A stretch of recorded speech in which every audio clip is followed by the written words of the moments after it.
Navi Mumbai police आयुक्तालयाच्या परिसरात अनैतिक व्यापार व अवैध धंदे यांच्यावर कारवाई करण्याचे आदेश दिले आहेत।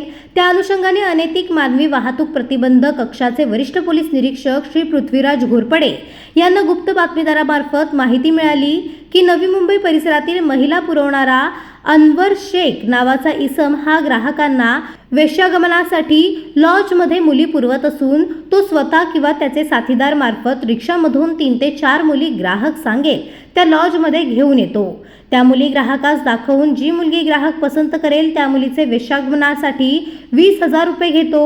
वरिष्ठ पोलीस निरीक्षक घोरपडे यांना मिळालेल्या बातमीप्रमाणे त्यांनी बनावट ग्राहकास नवी मुंबईतील the bless full stay lodging and boarding plot number P3 sector 14 Nerul येथे पाठवले। बनावट ग्राहकाच्या सांकेतिक इशाऱ्यावरून पथकाने लॉजवर पथकासह छापा टाकून कारवाई केली। त्या ठिकाणी 4 पीडित मुली वेश्यागमनाकरिता मिळून आल्या। नमूद लॉजमध्ये वेश्यागमनासाठी मुली पुरवणारा मोहम्मद हनीफ रजब बॅरी व त्याचा साथीदार अंचल आलम इसाक शेख तसेच वेश्यागमनासाठी लॉज उपलब्ध करून देणारा लॉज मॅनेजर राजेश सदानंद ढवले यांनी आपापसात संगमत करून पीडित महिलांना लॉजमध्ये आणून बनावट ग्राहकास दाखवून कायदेशीर आणि अनैतिक प्रयोजनार्थ महिलांना वेश्या व्यवसाय करण्याकरिता नमूद लॉज हा वेश्या व्यवसायासाठी वापरून पीडित महिलांचे वेश्या व्यवसायाचा मोबदला म्हणून 20,000 रुपये स्वीकारले।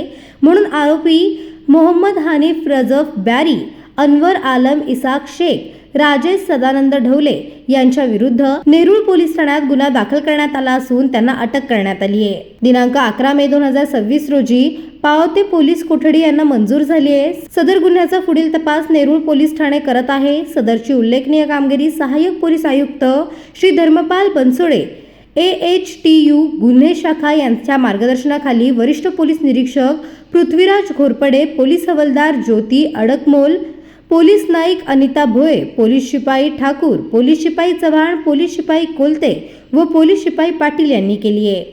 पनवेल, नवी मुंबई आणि रायगड जिल्ह्यातील ताज्या बातम्या आणि नवीन घडामोडी पाहण्यासाठी सबस्क्राइब करा कोकण संध्या न्यूज।